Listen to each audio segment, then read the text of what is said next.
最近的地方是不是叫天堂？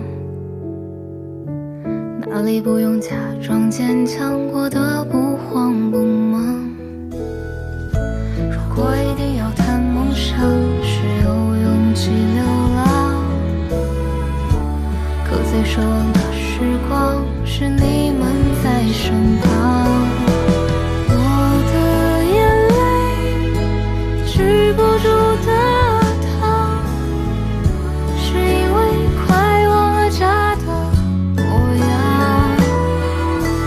我的伤悲督促着我成长，和一个人容易走错方向。童年印象是嘴角的上扬，是小船游荡，是奖励的那颗糖。现在慌张，是对爱的渴望，因为还有伤亡，还盼着你们的目光。我们每个人都有自己的思维方式，还有想法。它支配着我们如何看待这个世界，如何看待自己。自杀干预能做的有限，我想帮助到更多的人。我想找你做的这档节目啊，叫做《新飞夜话》。下面有请我的搭档贺顿。如果你觉得非常的愤怒，你没有办法排解，甚至影响到你正常生活，那我觉得应该咨询的人是你自己。贺顿他不太适应这种封闭的空间。躲避恐惧症。别碰我！你能离我远点吗？你能离我远一点？小花，贺顿，你就把它放在你的亲戚家，谁家都行。我可以跟你说几句话吗？不想说话，现在。贺顿，俊俊应该是你的小名吧？我以后也这么叫你。别再叫我俊俊了。那为什么阿姨也叫你俊俊？俊俊是我弟弟的名字。我弟弟在8岁的时候已经死了。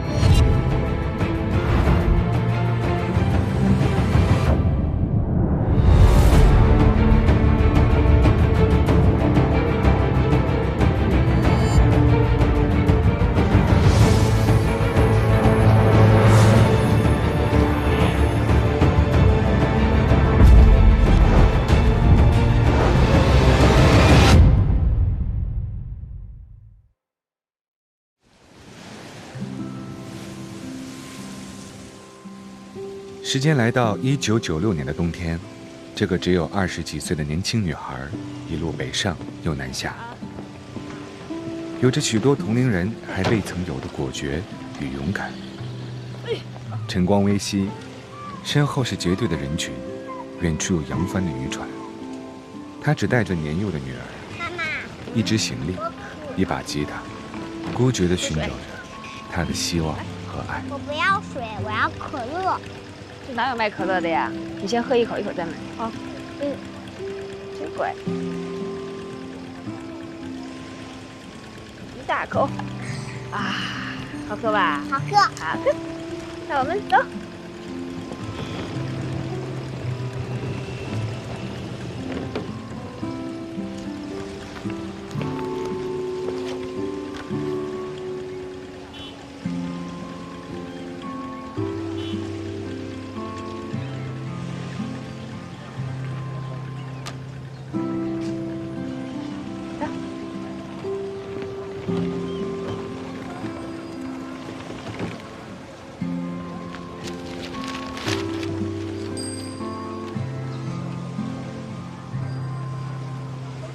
走，妈妈给你买好吃的去，咱们喝可乐，好吧？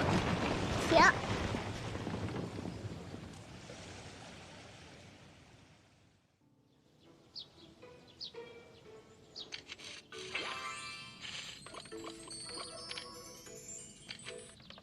啊，小丽，你快帮我看看，为什么我每次 PK 都输啊？就是这个地方。哎呀，你先别玩了，我们一起帮梅子找你家新店吧啊！钱哥是不是要来了？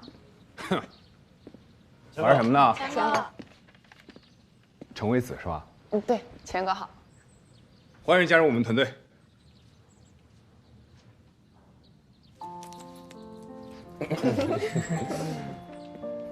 上大几了？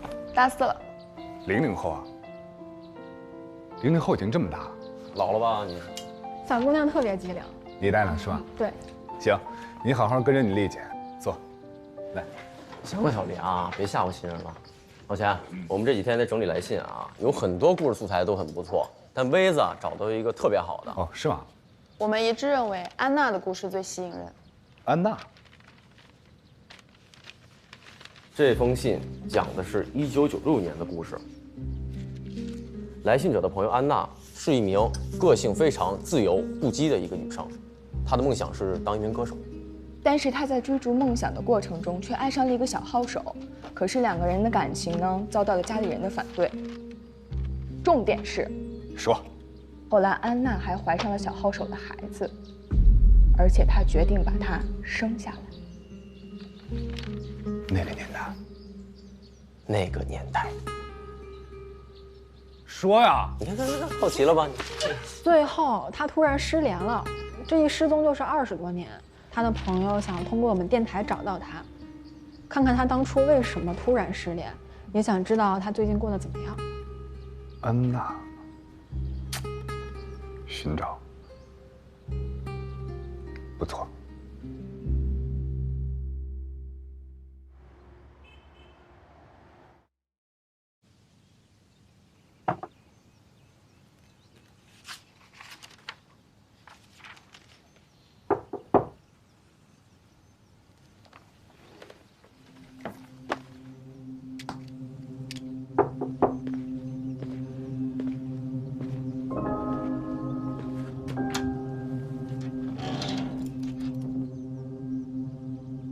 没想到，我一个身败名裂的人，还有人愿意来看我。流言蜚语都是短暂的，我相信您的人品。喝茶。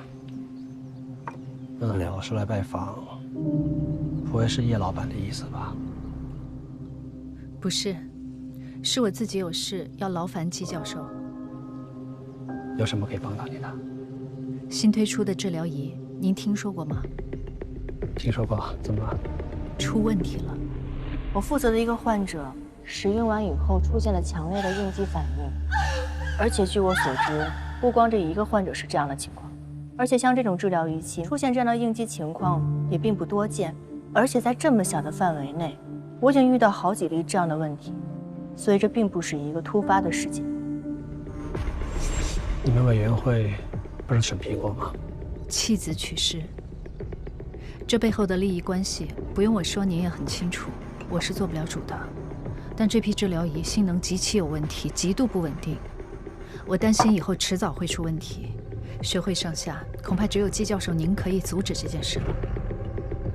你是想让我阻止这件事，还是想让我帮你？两者都是。治疗仪的事儿，自然会有监管部门介入。只不过合同是温会长签的，温会长是把火烧到自己身上，难辞其咎吧？不愧是季教授，洞察人心。我已经退下来了，就算我想帮你，恐怕也有心无力。季教授在学会德高望重，以您的影响力，应该是没有问题的。我现在是个有污点的人，声誉都没了。这件事儿，我确实帮不了你。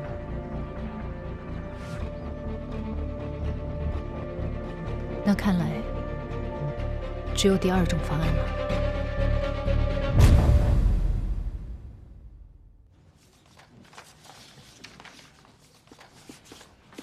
好的，咱们第一阶段的10封信呢，现在已经选好了，大家可以暂时休息一下。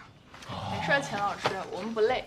我们今天应该可以把剩下的全部读完。不，咱们第一阶段呢，只需要10封信。现在的当务之急呢，是从这10封信当中选出1封，作为我们第1期节目的故事，给领导汇报。这10封信大家都看过了？看过。那现在你们把最想选的故事写在黑板上，到时候我们一起再讨论。好。怎么样？我还没看完呢，你们先讨论，我听着就行了。这么认真？工作呢？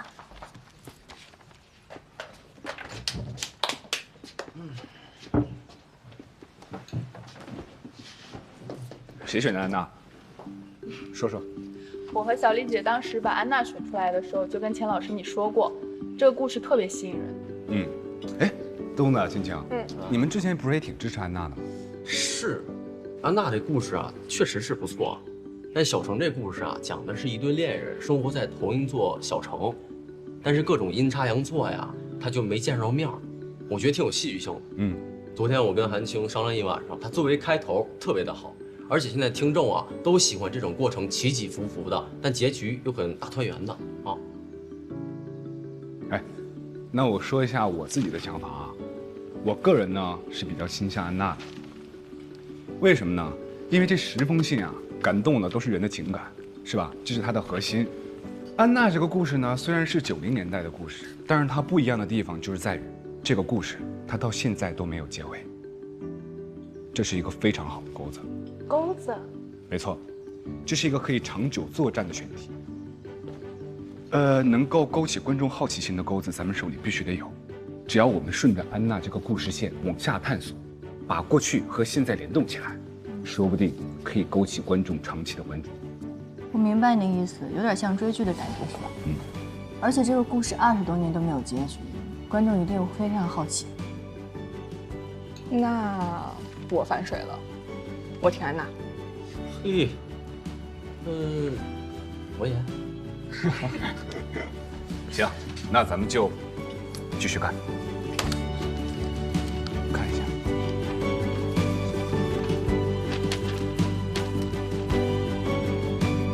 还有安娜的戏。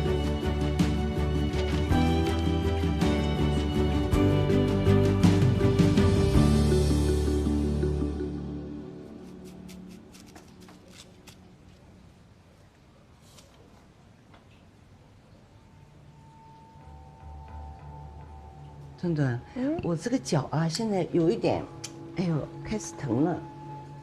右边啊？是的。这又怎么了？我不要管你不行。我的意思是说，有没有可能找一下家辉，再来帮我扎2针？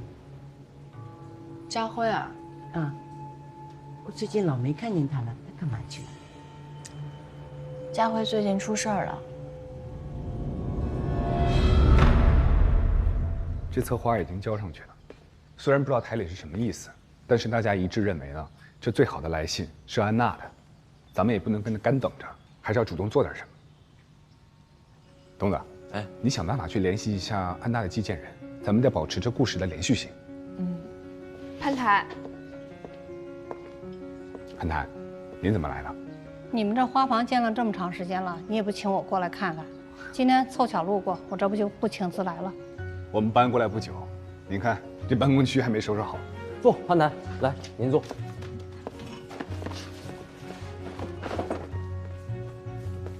我刚冲的咖啡，您尝尝。谢谢。手艺不错。来，坐。你们接着聊你们的事情。我们啊正在聊新策划案的事情，您可能没来得及看。我们在众多的来信当中呢，筛选了10个故事性最强的，这其中有一个是发生在1996年，一个追爱的故事，我们都觉得很有意思，挺有年代感的，这足够成为一个噱头。但是会不会影响一部分年轻主体的市场？潘台，在我看来，这个故事吸引我的反而是它的年代感。在看到这封来信之前，我总有种父母生下来就是40岁的错觉。小姑娘看着挺面生啊，新来的吧？对，这是我们组新来的小女孩，叫程维子。想法不错。潘台，其实这也不是小程自己的感受。我们在卖咖啡的期间呢，也做了不少调研。我发现我们年轻的客人呢，给他们看了咱们的故事，他们都非常喜欢，而且也很期待后续。这人的情感啊，放之四海皆准。只要咱们的故事有温度、有情感，即便是国籍不同、时代不同，都可以让其他的人产生情感的共鸣。行，回头把这封信的复印件传给我看看。没什么大的问题，你们就做第1期吧。潘台第一次来咱们直播间，带潘台逛逛。好。啊！我也看看。来，这边是咖啡厅，平时会有客人啊，来这边喝个咖啡。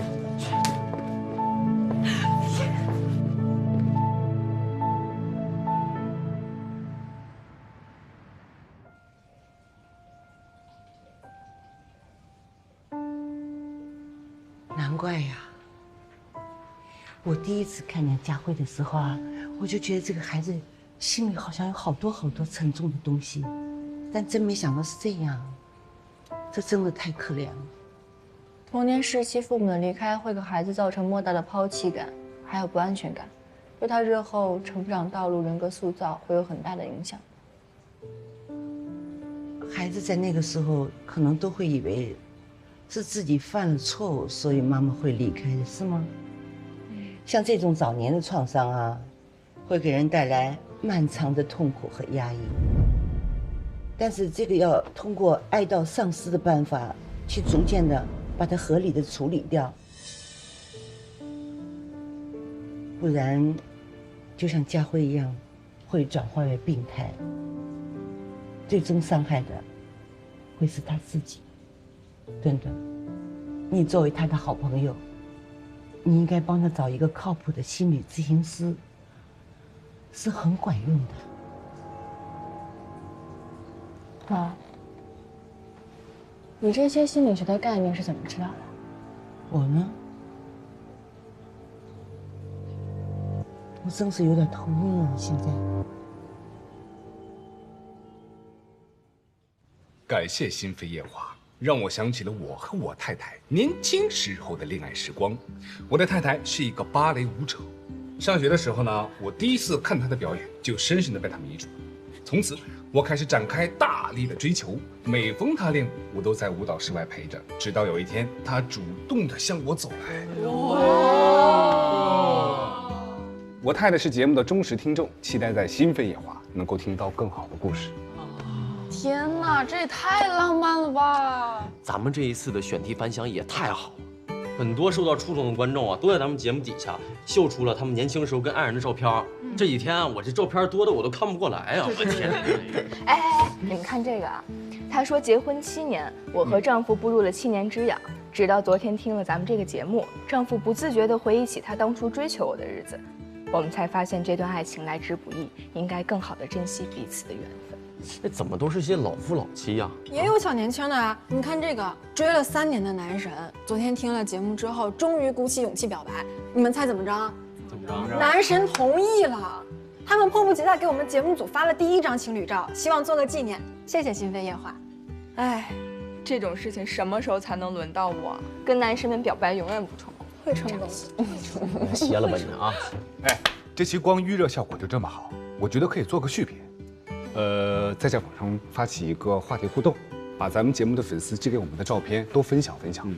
怎么样？这个主意好。现在不是正流行复古吗？是啊，那咱们得赶快收集一下这个安娜的线索呀。这信里头不是还提到了一个海鲜饭店？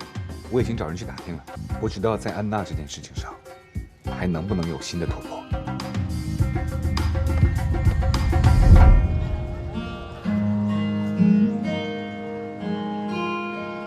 我曾为你设计所有句号的，你却横行无动于衷让我输。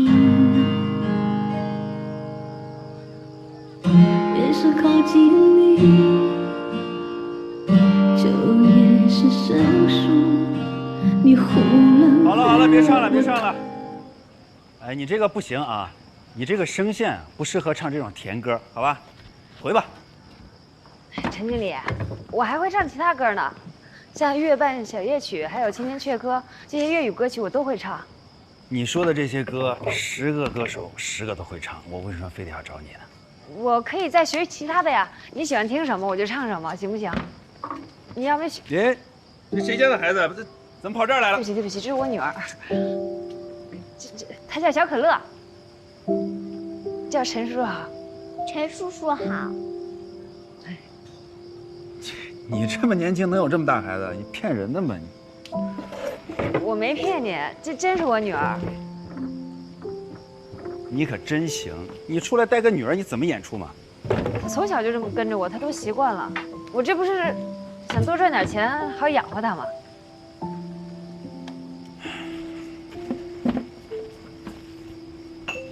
你，叔叔，给我妈妈一次机会吧。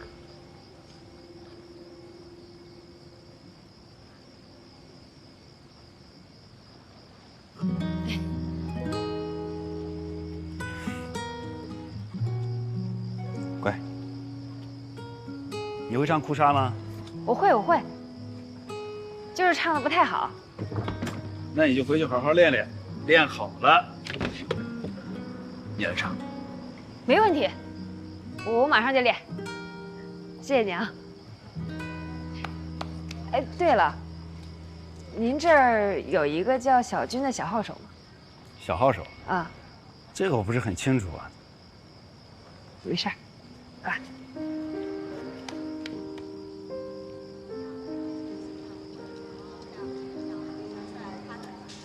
可乐，一会儿妈妈要上台演出了，你在这儿坐着等我啊。哦。好不好看？好看。好看，来，妈妈也给你推点。哎呀，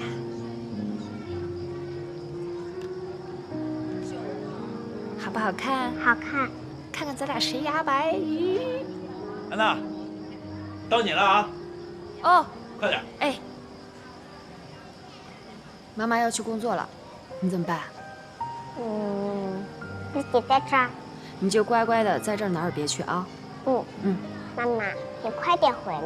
没问题，我唱完就回来，赚钱给你买可乐，好不好？好。那再拉钩，你别乱跑啊。拉钩，盖章，拍个手，耶！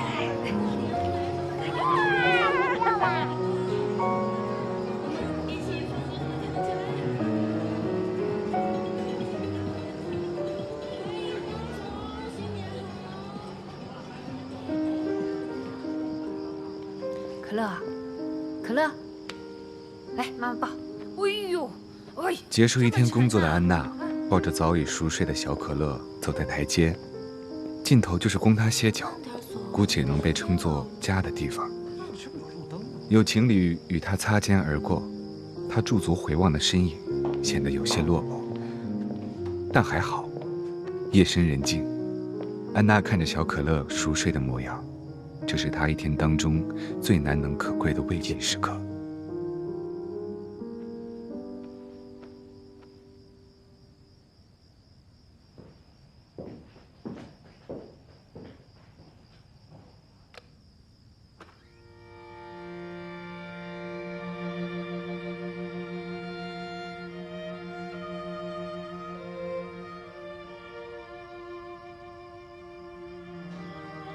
唱歌的时候，我看见远处城市破碎的光影模糊一片，与夜色融为一体。近处有男有女，争吵又和好，和好又分开，各自尽欢喜，各自有悲伤，如同我们一样，相隔遥远的两方。可我始终相信，这次我们一定会再相遇的，对吗，小军？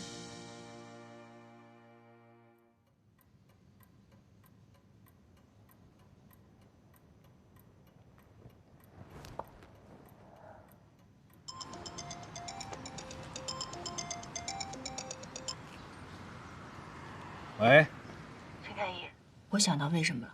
什么为什么？我知道安娜为什么找不到小军了。根据你的描述，我认为，如果按照现实逻辑上讲，安娜已经离开了几年，那小军一定换了工作，甚至已经不在这个城市了。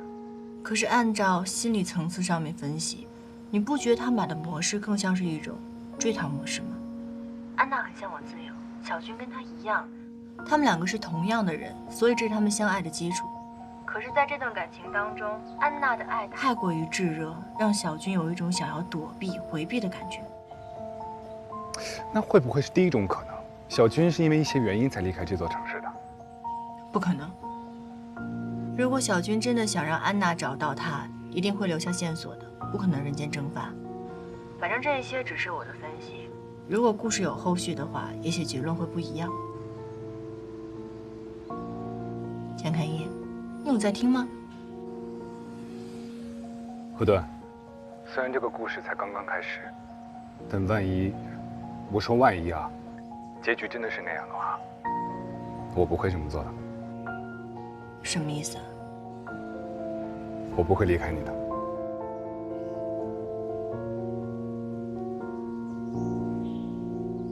好。一切的事情有些棘手，已经有好几户出事的人家找上门来了。爸。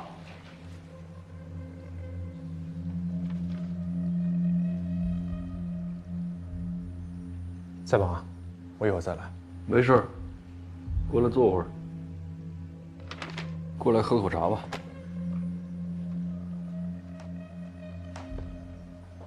小叶总，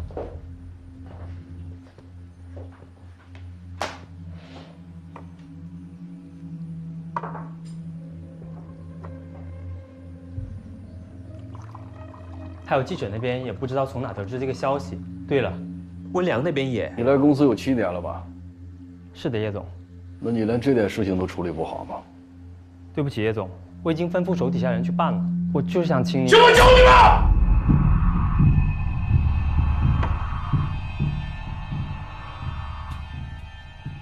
把这些用户的数据写一份详细的报告给我。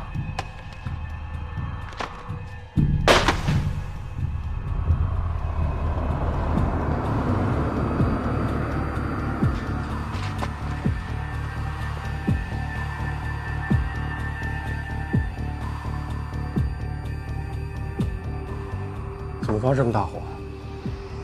仪器推广出问题了？还算顺利吧，遇到点磕磕碰碰，也算正常。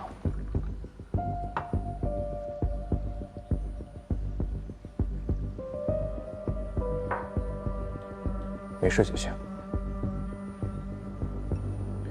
你换茶了？好喝吗？味道不错。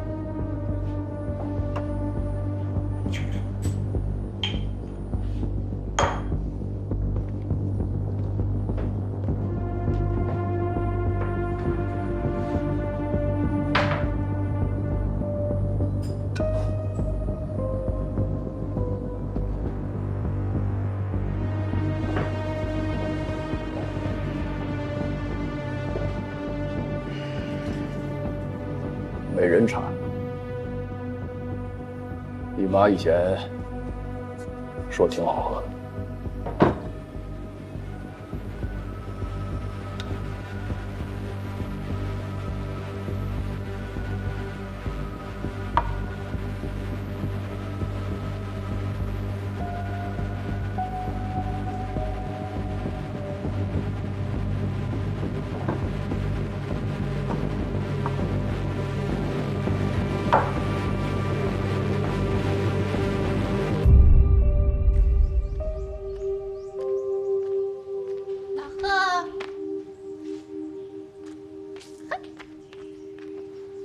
等一下，孙云呢？看什么呢？这么入神。有些事儿我怎么想都想不明白。正好你帮我分析一下。之前傅阿姨出事儿，医院说是那批仪器出了问题，而这批治疗仪器的相关负责人是温良。我去找过他，他知道我们和傅阿姨认识。疗养院的其他患者出现的具体情况，你了解过了吗？你是觉得那个温良有问题？那就查他，我来查。温良，英国名校临床心理学博士，心理咨询从业时长12年，半个月前任职学会项目负责人，挺厉害呀。不对，他虽然很厉害，但他如果想成为项目的负责人，他资历尚浅。一般来说，任职学会的不是大学教授，就是院士。他们在学术界都有着非常高的威望，甚至参与了很多国内重点研究项目。也就是说，他背后有人操纵。和温和利益直接相关的是你仪器，如果有人想在背后操纵的话，那肯定也和仪器有所关联。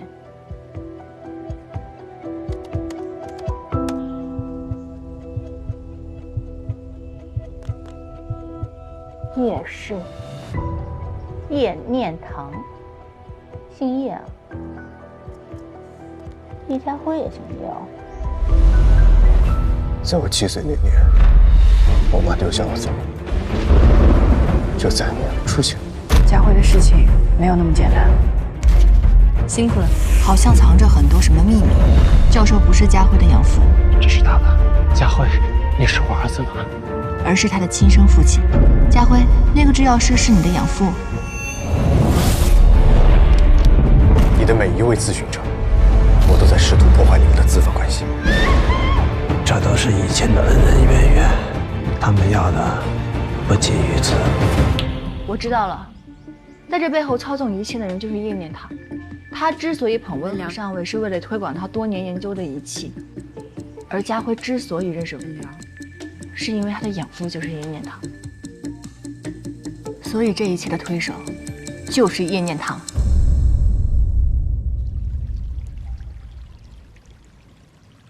温老师觅得了一处好地方啊！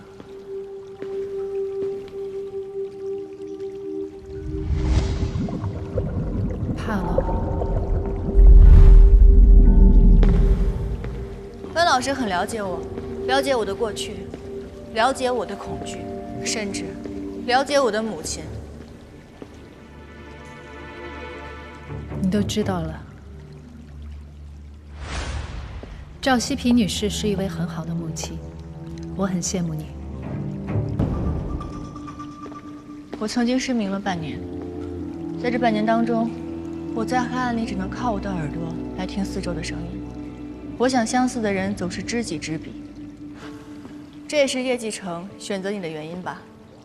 不止知己知彼，还有志同道合。温老师，我们都是你们手上的一个棋子。何来志同道合啊？那说明你还不够了解我。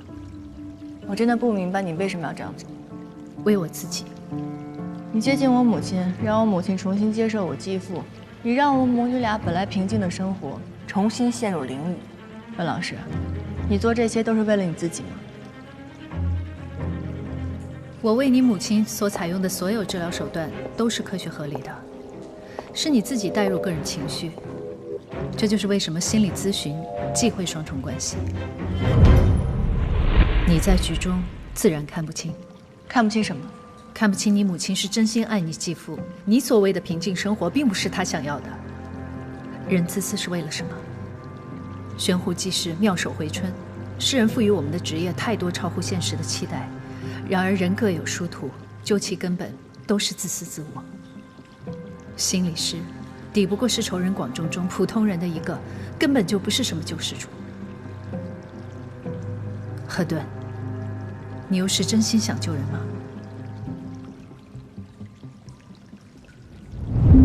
悬壶济世心，妙手回春意。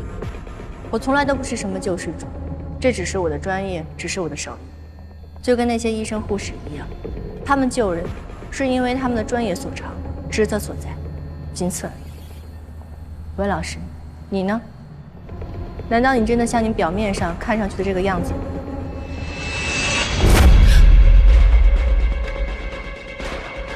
是我小看你了。您的父亲是一名计算机专家，在计算机领域当中有一个词叫做鲁棒性。简单的来说，就是计算机软件在遇到异常和危险的时候，它系统生存的能力。比如，计算机软件认知错误、磁盘故障、网络过载以及恶意攻击的情况下，是否能做到不死机、不崩溃？而你的父亲最擅长的是拆分计算算法，模仿生物进化的随机模型，经过反复迭代，弱肉强食，优胜劣汰，使得那些适合在环境中生存的个体得以保存下来。你父亲对你和你妹妹温和的要求截然不同，在他强制性的教育下，你逐渐产生了一种只有男孩子才会有的弑父情节。你成年以后学你妹妹，开始留了长头发，穿衣打扮也非常的女人味。可是，在你不知不觉中，你已经成为了他。别说，你替叶继承做事，帮他完成复仇计划，你靠近我妈妈，取代姬教授，你操控脑电技术委员会的人，你做了这一切，在渴望得到叶继承认可的同时，你也在用行动来表示你在认同你父亲的培养模式，不是让你别说了。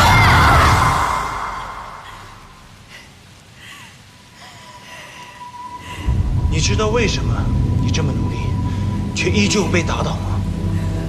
弱点就像计算机系统里的漏洞，你要摒弃所有弱点，你的孤独，你的恐惧，还有你的情感。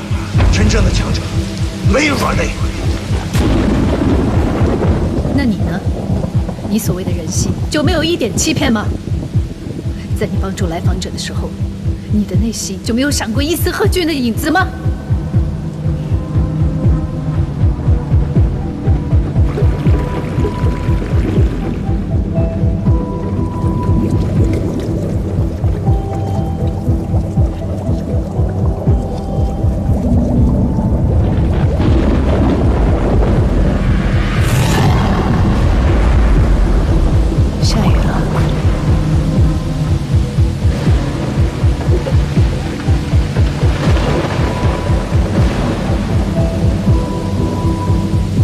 贺峻死的那天，也是这样吧？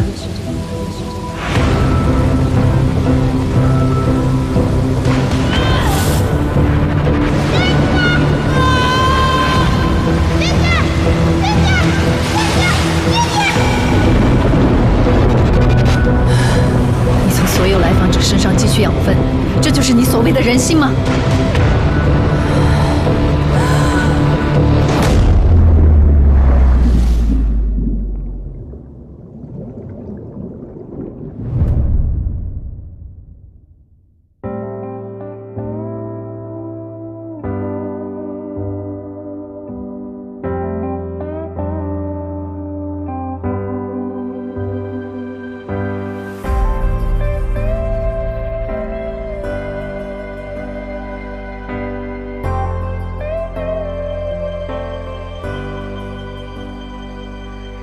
听风的旋律缓慢坠落，树叶的声音，看阳光清晰，匆匆经过你的身影。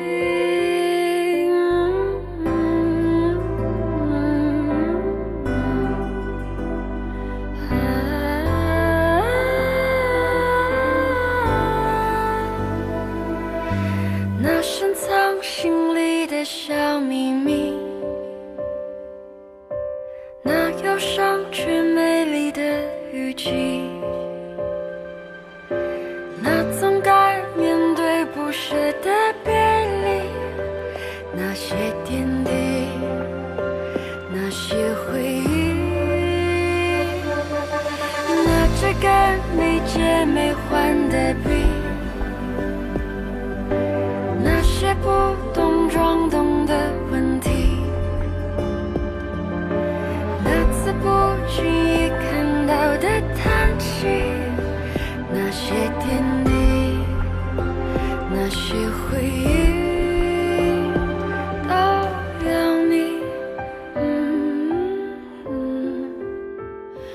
都是你。